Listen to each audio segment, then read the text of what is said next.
Hello दोस्तों, मैं पवन और स्वागत करता हूं आपके अपने खूबसूरत से प्लेटफॉर्म ऊषा क्लासेस पर। तो आइए बच्चों, हम सब क्लास 12th की रिवीजन सेशन में आज दूसरी क्लास करते हैं।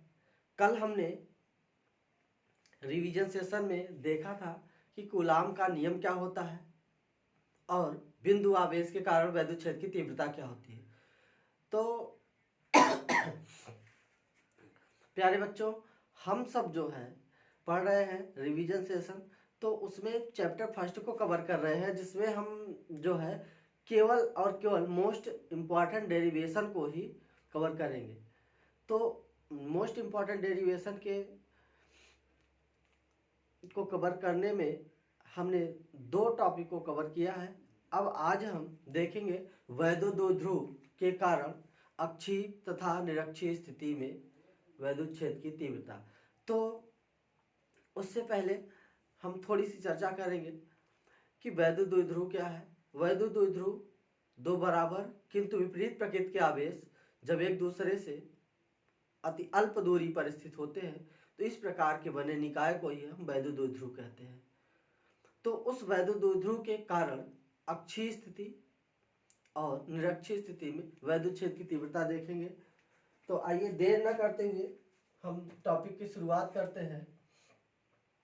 टॉपिक हमारा है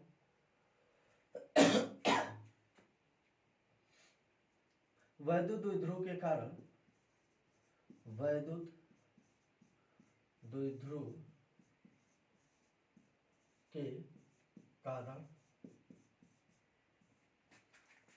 अक्षीय स्थिति में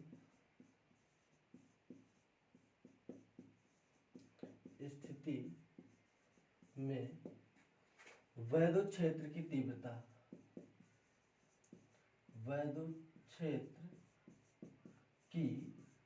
तीव्रता ये हमारा आज का टॉपिक है। फर्स्ट टॉपिक है।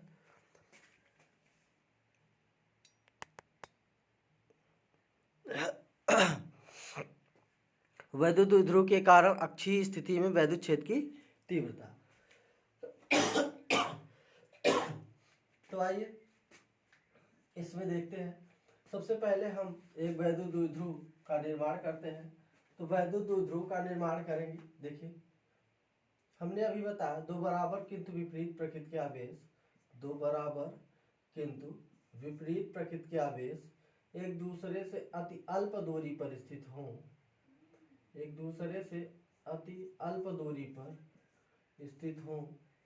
तो इसी को हम क्या कहते हैं? वैद्युत द्विध्रुव कहते हैं। तो यहाँ से इसके कारण जो है हम अक्षीय और निरक्षीय स्थिति में, इसको हम थोड़ा ऊपर लिखते हैं। देखिए, ये है 2L,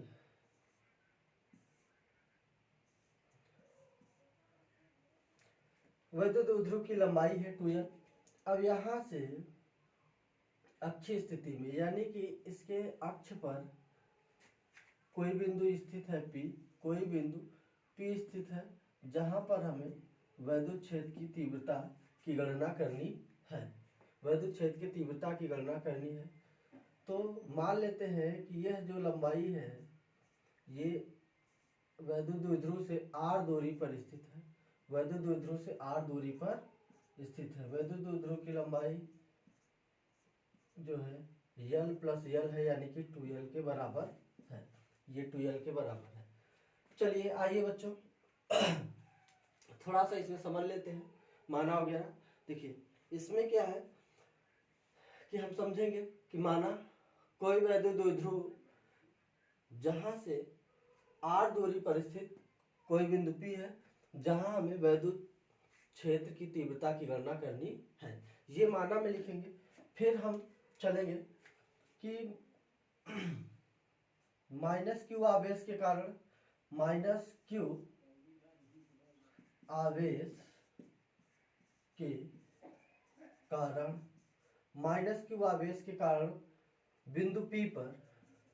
बिंदु P पर वैद्युत क्षेत्र।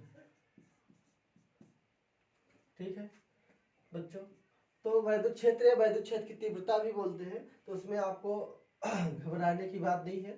ठीक है, तो वैद्युत क्षेत्र की तीव्रता जो है आपको पता है E बराबर 1/4 पाई इंटू Q/r² होता है। ठीक है, तो यहाँ से हम क्या करेंगे, हम मान लेते हैं कि इसके कारण ये ऋण आवेश है, तो ऋण आवेश की ओर वैद्युत क्षेत्र की तीव्रता क्या होती है, ऋण आवेश की ओर हम मान लेते हैं E1 है। इस बिंदु पर ऋण आवेश के कारण वैद्युत क्षेत्र की तीव्रता E1 है, तो E1 इक्वल टू हो जाएगा 1/4 पाई Q/r का मान, r मतलब दूरी, इस आवेश q माइनस q से यहां तक की दूरी, तो देखिए यहां से यहां तक की दूरी क्या है, यहां से इस बिंदु तक की दूरी क्या है, ये दूरी हो गई r, फिर r के ये दूरी हो गई l के बाद ये दूरी हो गई r, यानी कि यहां से r प्लस l और स्क्वायर है तो स्क्वायर कर लेते हैं, इक्वेशन फर्स्ट।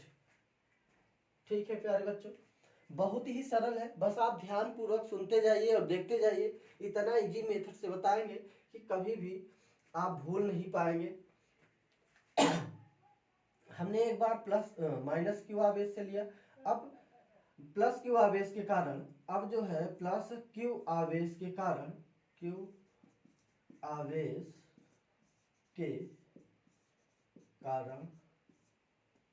बिंदु P पर वैद्युत क्षेत्र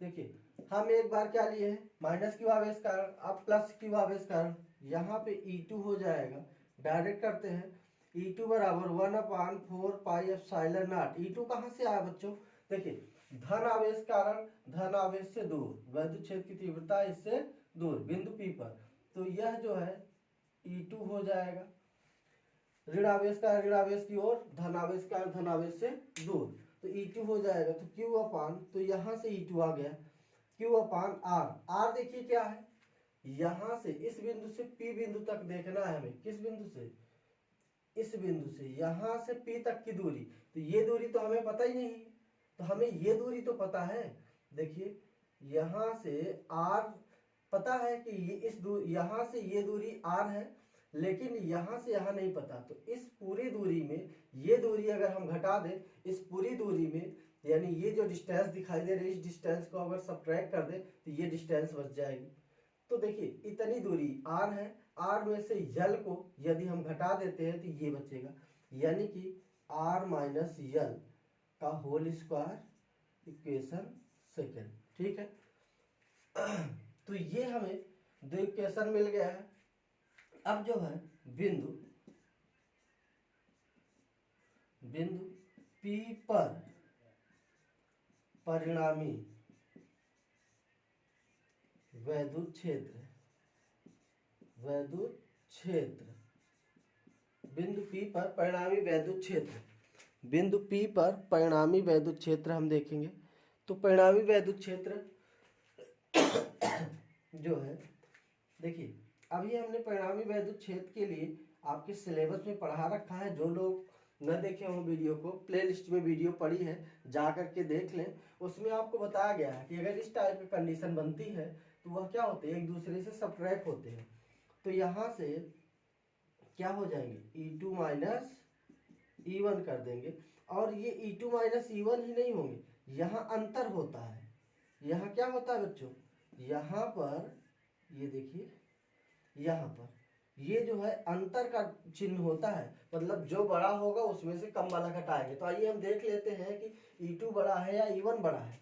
तो देखिए जिसकी वैल्यू, ये हर की वैल्यू ज्यादा होगी उसका मान यह कम होगा। तो देखिए इसमें प्लस है, R में कुछ ना कुछ प्लस है, तो इसका मतलब ये वैल्यू क्या है, ये वैल्यू, ये हर का मान ज्यादा हो गया तो ये वैल्यू कम हो गई, इसमें कुछ घटाया गया है तो ये हर का मान क्या हो गया, कम हो गया, तो इसका मतलब ये वैल्यू ज्यादा हो गई, तो ये ज्यादा में इस कम को हम घटा दिए हैं।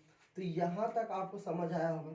यहाँ से हम वैल्यू पुट करते हैं। देखिए इसकी वैल्यू है 1/4 pi into q upon r minus l का होल स्क्वायर, फिर minus 1/4 pi q upon r plus l का होल स्क्वायर। तो देखिए इसमें से कुछ चीज़ें कॉमन है, यानी कि Q अपान, देखिए Q अपान 4 पाई ये कॉमन है। बचा क्या, देखिए 1/r माइनस यल का होल स्क्वायर, फिर माइनस 1/r प्लस यल का होल स्क्वायर। ये आपका बच गया है, ये आपका बच गया है। चलिए इसके नीचे बच्चों वीडियो नहीं दिखेगी तो हम इधर देख ले रहे हैं, ठीक है। अब देखिए ये जो है यहां से देखेंगे तो यहां से देखिए ये कॉमन है Q अपान 1/4 पाई इंटू, इसका देखिए क्रॉस मल्टीप्लिकेशन कर लेते हैं। तो क्रॉस मल्टीप्लिकेशन यानी कि तिर्यक गुणा कर लेते हैं। जब तिर्यक गुणा करेंगे तो ये बन जाएगा r प्लस यल का होल स्क्वायर, बीच में माइनस r माइनस यल का होल स्क्वायर, अपान में r प्लस यल का whole square into r minus l का होल स्क्वायर। देख लेते हैं एक बार वीडियो दिख रहा है कि नहीं। हाँ यहाँ तक आपको दिखेगा। चलिए तो यहाँ से प्यारे बच्चों देखिए Q अपान 4 पाई इंटू, ये देखिए एक कोष्टक में प्लस बी, एक कोष्टक में a माइनस बी का फार्मूला हम लगा देंगे तो ये हो जाएगा r प्लस यल, और ये हो जाएगा एक कोष्टक में a plus b plus r minus l, और यहाँ हो जाएगा r plus l minus r minus l, ये प्लस हो जाएगा minus minus a plus b का होल, एक कोष्टक में a प्लस बी, एक कोष्टक में a माइनस बी का फार्मूला। यहाँ पर हम लिख सकते हैं r प्लस यल और r माइनस यल का होल स्क्वायर।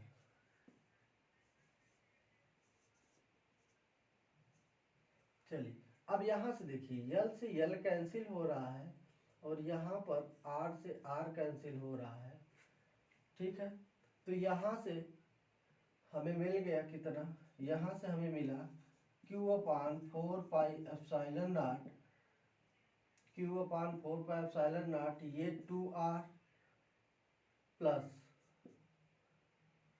2r इंटू में है into 2l, 2r into 2l अपान में ये हो जाएगा एक कोष्टक में a square plus b square, यानी कि r square minus l square का होल स्क्वायर, ठीक है। यहाँ से फिर हम इसको सेपरेट कर लेते हैं तो 1/4 पाई इंटू, इसको अंदर करते हैं तो 2r यहाँ लिखते हैं और इंटू इसको इसके साथ लिख देते हैं Q इंटू 2l। ऐसा लिखने का हमारा कुछ प्रयोजन है, अभी आपको दिखाते हैं। और यह जो है ये आ गया r square minus l square का होल स्क्वायर, ठीक है। अब देखिए यहां से देखिए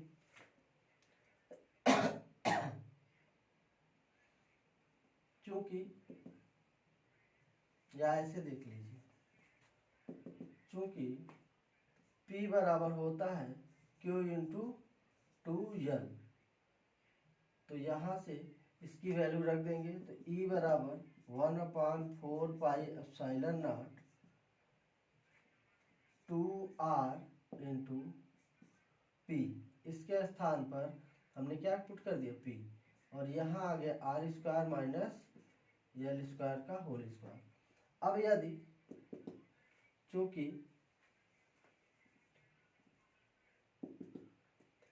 यल square is more less than r square, यानी आर स्क्वायर की तुलना में ये क्या है, बहुत कम है, इसलिए यल स्क्वायर को नगण्य लेने पर, मतलब इसको हम क्या करते हैं, छोड़ देते हैं। जब यहाँ से यल स्क्वायर छोड़ देंगे तो हमें मिल जाएगा अभी दिखेगा एक लाइन और, यहाँ से हमें मिल जाएगा E बराबर 1/4 pi epsilon not into 2r p अपान ये आर स्क्वायर का होल स्क्वायर। चूंकि इसको हमने क्या मान लिया, नगण्य, इसको हमने नगण्य मान लिया। अब जो है जगह कम होने के कारण हम यहाँ पर आपको इसका डेरिवेशन बता देते हैं। देखिए अब यहाँ से बच गया आपका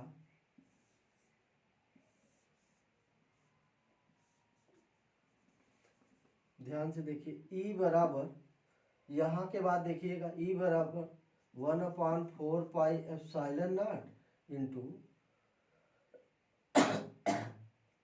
2r p अपान r की पावर 4, ये 2 दूनी 4, एक r से एक r कैंसिल हो जाएगा तो बचेगा E बराबर 1/4 pi epsilon not 2p upon r cube.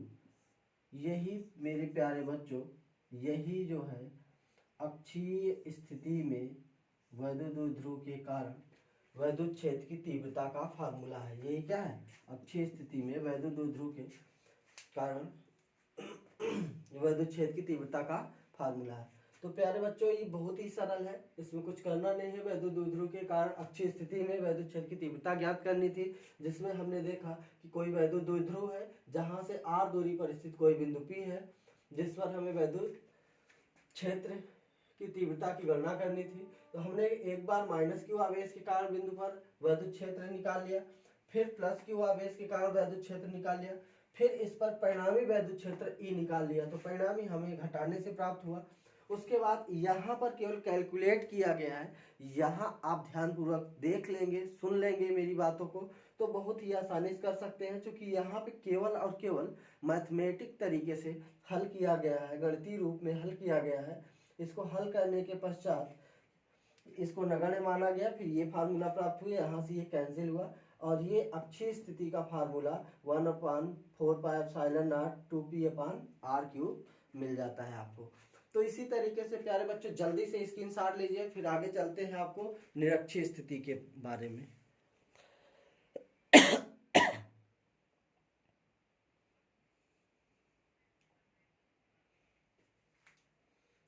Screenshot ले लिए होंगे प्यारे बच्चों। तो मैं ये चाहता हूँ कि आप सब जो है इस वीडियो को ज़्यादा से ज़्यादा शेयर करें और लाइक करें, क्योंकि जितना ज़्यादा आप शेयर करेंगे और लाइक करते रहेंगे तो दूसरे बच्चों की भी हेल्प होती रहेगी। इसलिए आप खुद यहाँ से पढ़िए और दूसरे बच्चों को भी पढ़ने के लिए इनवाइट करिए। इसके लिए आपको ज़्यादा से ज़्यादा वीडियो को शेयर करना पड़ेगा और लाइक करना न भूलें।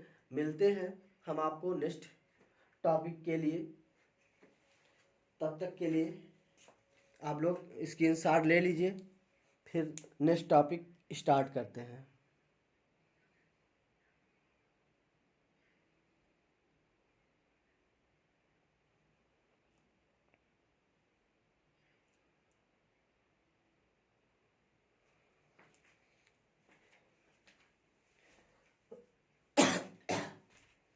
आइए बच्चों, आप जो है स्क्रीनशॉट ले लिए होंगे, चलते हैं हम अपने अगले टॉपिक की ओर। हमारा अगला टॉपिक है वैद्युत द्विध्रुव के कारण। वैद्युत द्विध्रुव के कारण निरक्षीय स्थिति में वैद्युत क्षेत्र की तीव्रता। कौन सी स्थिति में? निरक्षीय स्थिति में वैद्युत क्षेत्र की तीव्रता। तो वो भी बहुत सरल है और ये इम्पोर्टेंट डेरिवेशंस हैं, इसलिए आप लोग इनको करते रहिए, ध्यानपूर्वक देख लीजिए और एक बार आप खुद से जरूर करिए। जितनी अच्छे तरीके से सुन करके देखेंगे उतना अच्छा आपका कंटेंट क्लियर होगा और आप आसानी से इसे कर सकेंगे।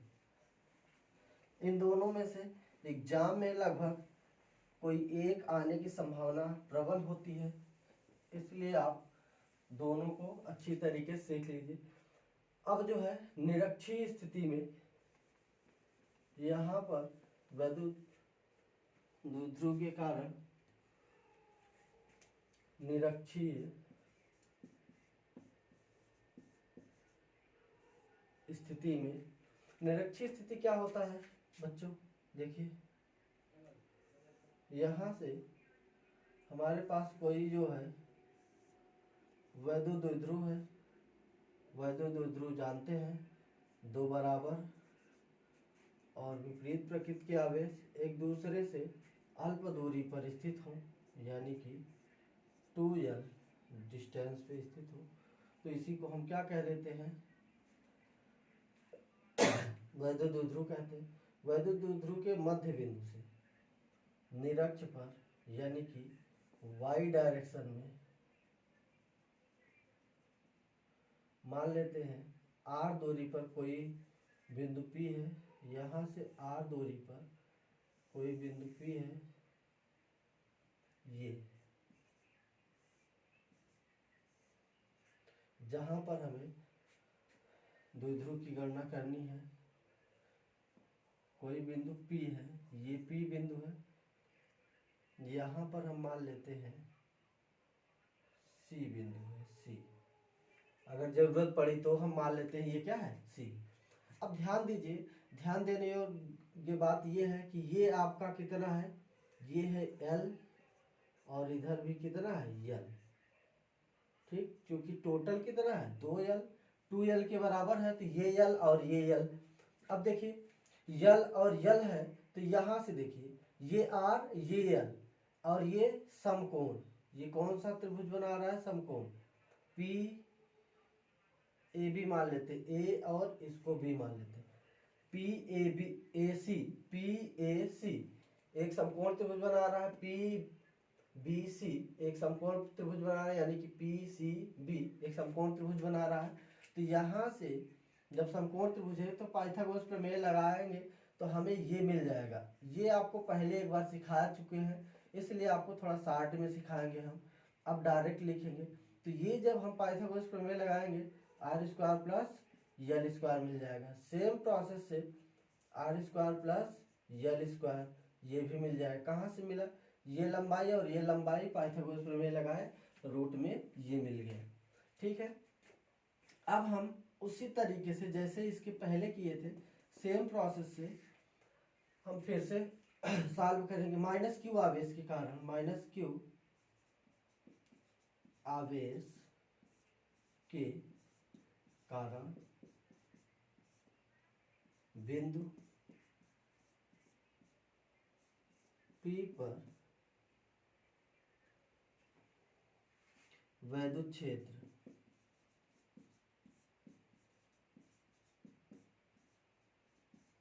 की तीव्रता।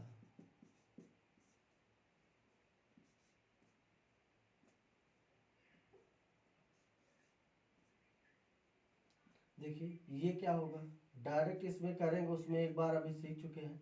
E1 E1 1/4 pi epsilon not Q upon R। देखो E1 कहाँ होगा? ये Q माइनस Q आवेश है और यह P है, तो P पर देख रहे हैं, तो इसके कारण वैद्युत क्षेत्र माइनस Q की ओर E1 यहाँ हो जाएगा। और इनके बीच की जो दूरी होगी ये होगी, इनके बीच की दूरी क्या हो जाएगी, ये हो जाएगी। तो ये हो जाएगा रूट में r square plus l square का होल स्क्वायर। इसको सॉल्व करेंगे तो 1/4 पाई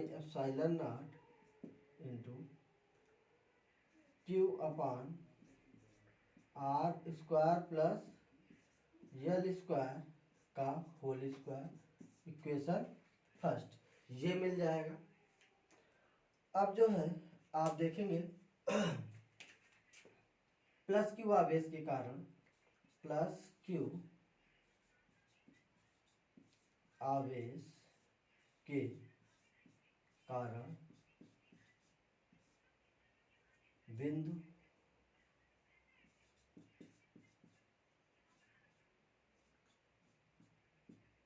P पर वैद्युत क्षेत्र, वैद्युत क्षेत्र की तीव्रता, वैद्युत क्षेत्र की तीव्रता, यहाँ से E2 बराबर आपको मिल जाएगा 1/4 पाई एप्सिलॉन क्यू अपान, देखिए ये इसके कारण, तो इसके कारण यहाँ से इधर दूर की ओर होगा E2 इसके कारण इसके दूर की ओर, इस पर हमें परिणामी वैद्युत क्षेत्र निकालना है। ठीक है, तो अब देखिए, तो यहाँ से जब देखेंगे तो यह दूरी तो यही है, दूरी आपका यही रूट में r square plus l square का whole square, r square plus l square का होल स्क्वायर। उसके बाद देखिए यहाँ से फिर ये हो जाएगा E बराबर 1/4 पाई एप्सिलॉन क्यू अपान, इसका रूट हट जाएगा स्क्वायर की वजह से। ठीक है, ये स्क्वायर से रूट हट जाएगा, यहाँ भी स्क्वायर नहीं रह जाएगा, क्योंकि ये रूट हटाएंगे तो ये स्क्वायर हट जाएगा, तो ये बचेगा r square plus l square, equation second. ठीक है, इक्वेशन सेकेंड। अब ध्यान दीजिए यहाँ पर, अब जो है यहाँ से देखिए ये 2 हो गया, ये क्या है 2 है। अब देखिए समीकरण 1 और 2 को देखिए ध्यान पूर्वक, समीकरण 1 और 2 को देखिए, ये दोनों बराबर हैं, समीकरण 1 और 2 बराबर हैं, तो हम मान लेते हैं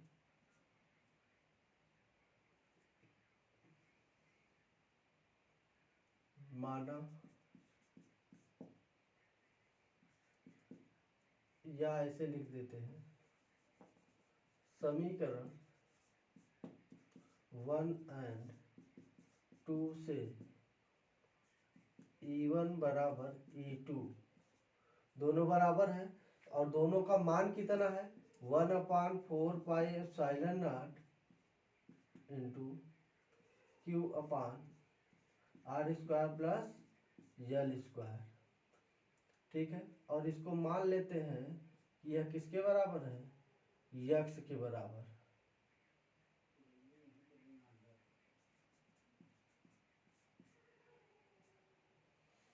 माना ये किसके बराबर है, यक्स के बराबर।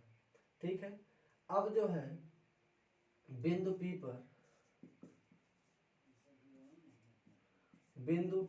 पर परिणामी वैद्युत क्षेत्र, बिंदु P पर परिणामी वैद्युत क्षेत्र, देखिए E बराबर कितना हो जाएगा, ध्यान से देखिए ये क्या है, ये देखिए यह वैद्युत क्षेत्र E1 इधर E2 इधर, तो परिणामी वैद्युत क्षेत्र क्या हो जाएगा, यहाँ से यहाँ तक किसी एंगल पर है, इसको हम मान लेते हैं 2 थीटा के बराबर। कितना मान ले 2 थीटा। अब इसमें कोई कंडीशन नहीं लग पा रहा है तो हम क्या करेंगे, इसके समांतर एक रेखा खींच देंगे, इसके समांतर एक रेखा खींच देते हैं। ठीक है, इसके समांतर एक रेखा, किसके AB के समांतर। जब AB के समांतर हम एक रेखा खींचेंगे तो यह कोण आपका बन जाएगा थीटा। जब यह कोण थीटा बन गया तो यह कोण भी कितना बन जाएगा, टोटल जो है 2 थीटा था और यह कोण भी बन जाएगा थीटा। जब ये थीटा बन गया, यह कोण थीटा बन गया, ये भी थीटा, टोटल 2 थीटा के बराबर। तो यह कोण थीटा, ये समांतर रेखा जो है, इन समांतर रेखाओं को कोई तिर्यक रेखा काटे इस प्रकार बना, यह कोण और यह कोण बराबर होगा, मतलब यह थीटा है तो ये भी थीटा होगा। तो ये कोण कितना हो गया, थीटा। तो ये थीटा होने से हमें फायदा क्या हो रहा है, इस एक कोण का हम मान निकाल सकते हैं कहाँ से, देखो त्रिभुज ABC से, ठीक है, त्रिभुज ABC से, सॉरी PAC से, त्रिभुज PAC से जब यहाँ पे हम कॉस ले लेंगे, क्योंकि हमारा परिणामी जो आता है वह होता है अंडर रूट E1 का स्क्वायर प्लस E2 का square plus 2E1 E2 cos theta. तो थीटा यहाँ पे कितना है, 2 थीटा है, थीटा कितना है, 2 थीटा के बराबर है। तो यहाँ पर हम जो है 2 थीटा के बराबर है, तो हमें थीटा का मान पहले हम निकाल लेंगे। तो यहाँ से रख देते हैं वैल्यू पहले, यहाँ से देखिए ये ई का मान x माने हैं, तो x का स्क्वायर प्लस यहाँ भी x का स्क्वायर, क्योंकि ऐसा क्यों ले रहे हैं सॉरी बच्चों, ऐसा इसलिए ले रहे हैं क्योंकि ये और ये दोनों वैल्यू बराबर है। जब दोनों बराबर है, यहाँ से देखिए ये मान बराबर है, तो हम कोई एक कॉमन सी वैल्यू मान लिए, तो हमने x मान लिया, तो x ये भी हो गया, x ये भी हो गया, plus 2x into x cos 2 theta, cos 2 theta. अब यहाँ से ये हो गया कितना, ये हो गया 2x स्क्वायर प्लस यहाँ से हो गया 2x स्क्वायर cos 2 थीटा। अब यहाँ देखिए cos 2 कॉमन, तो 2x स्क्वायर, 2x कॉमन हो गया, तो ये बचा क्या, इसके स्थान पे 1, फिर प्लस ये कॉमन हो गया है cos 2 थीटा। अब एक बच्चों फार्मूला होता है मैथ का cos थीटा के पदों में, क्योंकि cos 2 थीटा बराबर 2 cos square theta minus 1, 2 cos square theta minus 1। तो यहाँ से देखिए कितना हो जाएगा, रूट में 2x स्क्वायर 1 प्लस इसके स्थान पर हम ये रखेंगे 2 cos स्क्वायर थीटा माइनस 1। तो इस 1 से इस 1 को कैंसिल कर सकते हैं, यहाँ से आ गया 2x square into 2 cos square theta, तो ये 4 हो गया, ये 4x square cos square theta, इसको हम बाहर कर सकते हैं, तो 2x into cos theta, 2x into cos theta, देखिए 2x इंटू कॉस थीटा। अब यहाँ से हम कॉस थीटा का मान जो अभी आपको बता रहे थे वो हम निकाल सकते हैं। देखिए कैसे निकालेंगे,